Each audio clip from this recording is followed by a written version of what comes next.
Assalamualaikum warahmatullahi wabarakatuh. Perkenalkan, nama saya Intan Muziza. Saya dari Akuntansi Sektor Publik kelas 2B dengan NIM 42025100002. Pada kesempatan kali ini, saya akan menjelaskan terkait keuangan negara berdasarkan Undang-Undang Nomor 17 Tahun 2003 tentang Keuangan Negara sebagai bahan UTS untuk mata kuliah Pengelolaan Keuangan Negara dan Daerah. Yang pertama yaitu pengertian keuangan negara menurut Undang-Undang Nomor 17 Tahun 2003. Keuangan negara adalah semua hak dan kewajiban negara yang dapat dinilai dengan uang, serta segala sesuatu baik berupa uang maupun barang yang dapat dijadikan milik negara. Artinya, keuangan negara tidak hanya berupa uang yang ada di kas negara, tetapi juga mencakup hak negara seperti menarik pajak dari masyarakat, kewajiban negara seperti membayar gaji karyawan dan juga pembangunan fasilitas umum. Yang ketiga yaitu serta aset negara seperti tanah, gedung, dan perusahaan milik negara. Jadi, keuangan negara memiliki cakupan yang sangat luas karena mencakup seluruh aktivitas ekonomi pemerintah. Yang kedua yaitu penjelasan unsur keuangan negara. Unsur keuangan negara yang pertama adalah objek keuangan negara. Objek keuangan negara adalah segala sesuatu yang menjadi bagian dari keuangan negara itu sendiri.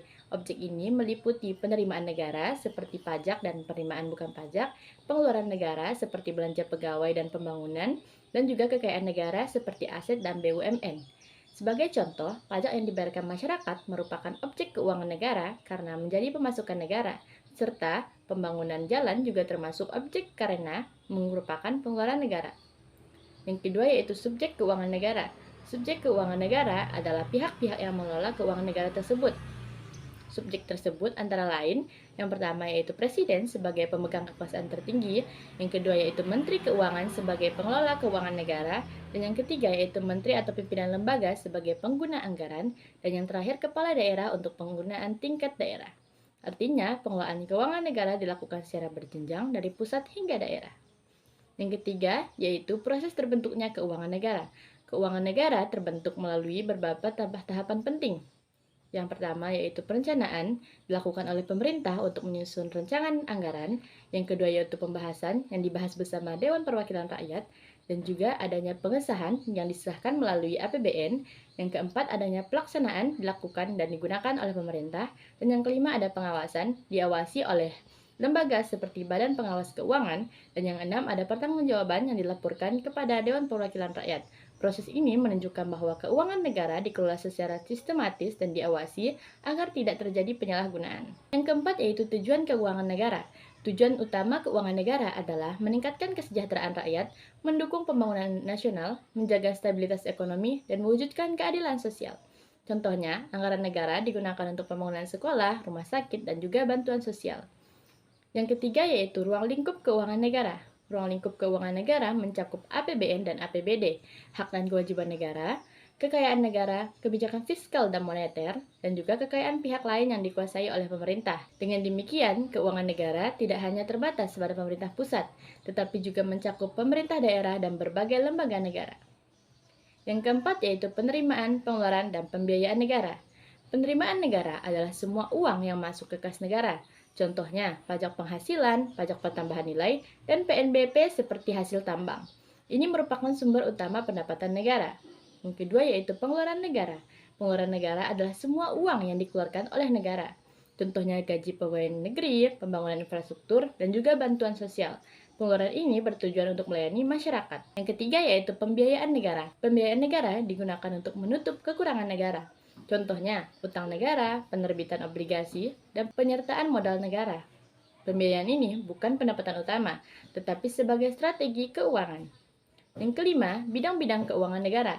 Bidang keuangan negara meliputi bidang perpajakan, yaitu sebagai sumber penerimaan negara. Yang kedua yaitu bidang penganggaran sebagai penyusunan APBN. Yang ketiga, pembendaharaan negara sebagai pengelolaan kas. Dan juga bidang pengawasan, yaitu audit oleh BPK. Semua bidang ini saling berkaitan dalam mengelola keuangan negara. Yang keenam, pemegang kuasa pengelolaan keuangan negara. Pihak-pihak yang memegang kuasa adalah Presiden, Menteri Keuangan, Menteri atau pimpinan lembaga, dan juga Kepala Daerah. Alur pembagian kekuasaan dimulai dari Presiden, kemudian dilimpahkan kepada Menteri Keuangan, lalu kementerian atau lembaga, dan akhirnya kesatuan kerja. Hal ini menunjukkan adanya sistem hierarki dalam pengelolaan keuangan negara. Yang ketujuh, Undang-Undang Kebijakan Moneter. Kebijakan moneter diatur dalam Undang-Undang Nomor 23 Tahun 1999 tentang Bank Indonesia. Undang-undang ini menjelaskan bahwa Bank Indonesia bertugas menjaga stabilitas nilai rupiah melalui pengaturan suku bunga, operasi pasar terbuka, dan pengendalian inflasi. Dengan demikian, kebijakan moneter berperan penting dalam menjaga kestabilan ekonomi negara. Yang kedelapan, yaitu bagian hubungan subjek pengelolaan keuangan negara. Hubungan pengelola keuangan negara dimulai dari Presiden sebagai pemegang kekuasaan tertinggi, kemudian Menteri Keuangan, lalu Kementerian dan Pemerintah Daerah, hingga Kesatuan Kerja. Hubungan ini menunjukkan adanya koordinasi antara pusat dan daerah dalam pengelolaan keuangan negara. Kesembilan, paradigma baru pengelolaan keuangan negara. Paradigma baru dalam pengelolaan keuangan negara meliputi yang pertama, transparansi, yaitu terbuka dan tidak menutupi hal-hal terkait pengelolaan keuangan negara kepada masyarakat. Yang kedua, akuntabilitas, artinya dapat dipertanggungjawabkan. Yang ketiga, yaitu value for money, artinya efektif dan efisien. Yang keempat, berbasis kinerja, yang artinya fokus pada hasil. Yang kelima, yaitu good governance, artinya tata kelola yang baik. Contohnya, anggaran pendidikan tidak hanya digunakan tetapi harus menghasilkan peningkatan kualitas pendidikan. Demikian penjelasan saya mengenai keuangan negara berdasarkan Undang-Undang Nomor 17 Tahun 2003. Kesimpulannya, keuangan negara merupakan seluruh hak dan kewajiban negara yang dikelola secara sistematis, transparan, dan bertujuan untuk meningkatkan kesejahteraan masyarakat. Terima kasih telah menyimak. Semoga materi yang saya jelaskan dapat bermanfaat bagi kita semua. Wassalamualaikum warahmatullahi wabarakatuh.